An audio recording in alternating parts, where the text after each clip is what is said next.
Gonna head down with the drone, 16th tee boxes, where our Kira K. Dixon is standing by. Kira, what can you tell us about what's different for 2025?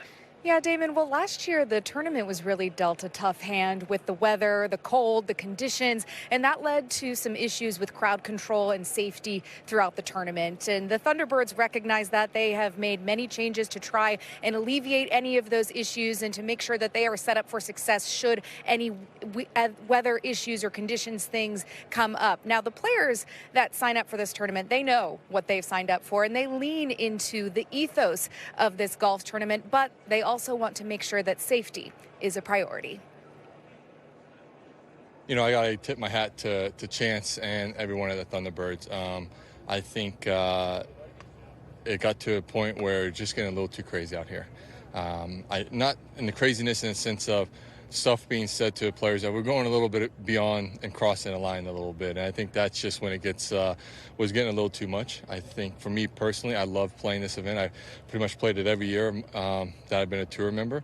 I enjoy playing in front of all these fans. I enjoy, you know, the energy that they bring. I enjoy the excitement, the fun they're having.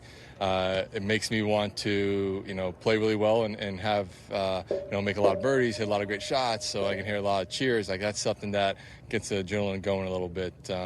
But I think Chance and Thunderbirds, I think they understood that it got to a point that they needed to address it. And I don't think they needed to pull back a lot. They just need to do some subtle changes. And I think some of the changes they've done going into this year is going to be really great. And like I said, I want all the fans to come out here. I want them to enjoy it. It's 1 week of the year that is completely different than the rest of the PGA Tour. I think for the players that do play it, we enjoy it a lot. So, yeah, I want everyone to enjoy it, not just the adults that are drinking beverages, but the kids that are coming out to watch us play as well. So I'm excited to still experience the true, you know, Waste Management feel that we normally have, with just a little bit more respect for us as tour players. Yeah, we'll see. I mean, I know there was some criticism last year. You know, I think a lot of it had to do with the weather. Obviously, it's tough because this place is an amphitheater. It's built to have people on hills and stands, and having that unusual weather in the desert and a lot of rain and cold was tough. But you need to have plans, you know, to accommodate for that if things like that do happen. And look, we just want everyone to be safe and have fun. And I don't want anything negative, like a negative light, to shine on an event that should be really fun and bring a lot of fans and be, you know, as long as everyone's safe. And I think it'll be great. I mean, guys, I think they've had a really good field, and guys like to come here. And as long as they can kind of keep it within the reins as much as possible, I think this tournament's going to flourish for years to come. This tournament's crazy, right? But you know that coming in, you expect it, and it's different, which is nice. It's nice, the energy, the fans get so excited, and you can hear 16 from anywhere on the golf course. So I think they'll tighten it up a little bit, but you don't want to take away from what this tournament is either. And this tournament's crazy, and we're expecting some good craziness.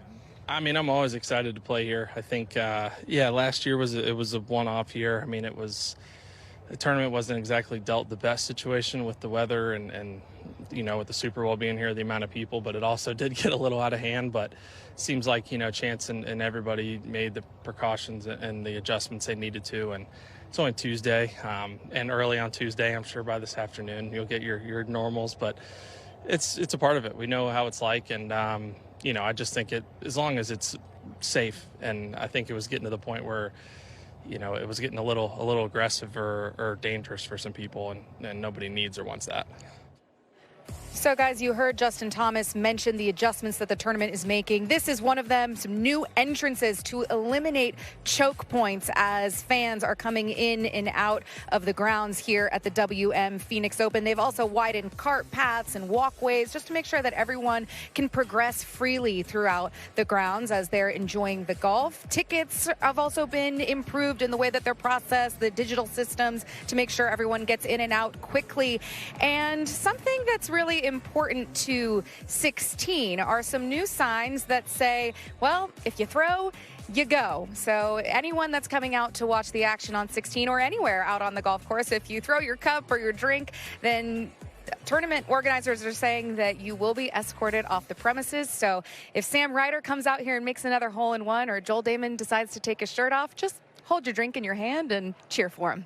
If you throw, you go. Kira K. Dixon with the details on the changes here at the WM for 2025. And a lot of this, Eamon, sounds like it's about safety more than decorum. That when you have those choke points and bottlenecks and, you know, end of the world rain, which they had, very rare here in the Valley, that's when things happen that can really ruin a golf tournament. Yeah, and that's what the tournament organizers really focused on last year, were the safety concerns. You had bottlenecks, you had slopes on this golf course that people couldn't navigate in wet weather. And, you know, you had terrible weather for several days.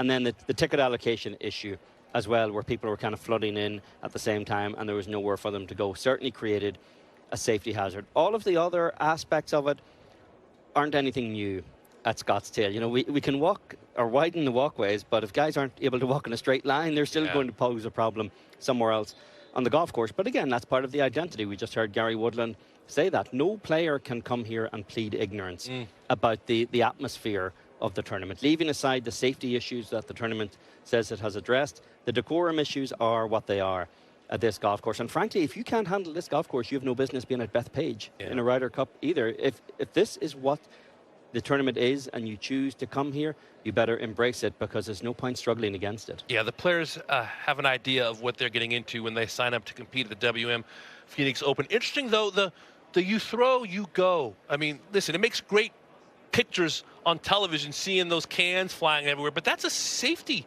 hazard. There are volunteers, there are players, caddies down there, and while it may look good and like a cool thing to watch, it's obviously a very dangerous situation when there's a beverage being thrown on the green, even if you're trying to have some fun. And we did see that on this very green several years ago when the cans were thrown onto the green. Now, being Irish, I would hope the cans were empty, because you wouldn't actually like to waste it by throwing a full can onto the green when it's really actually a weapon at that stage. But those are the kind of rules that the tournament is going to want to put in place that kind of cross that barrier. They bridge the safety and the decorum issues. I do think they're always going to struggle with the reining in the decorum to some kind of level that the purists in the game would find tolerable. I don't think they'll ever get there, and I'm not necessarily sure they should. This tournament is what it is, and it's celebrated for that. But the can throwing does pose a safety issue, particularly in a very confined area like this, where they're essentially being thrown at whether it's players or caddies or other assorted tournament officials or broadcasters who are out there in the firing line. We'll see what happens outside the ropes in this 2025 edition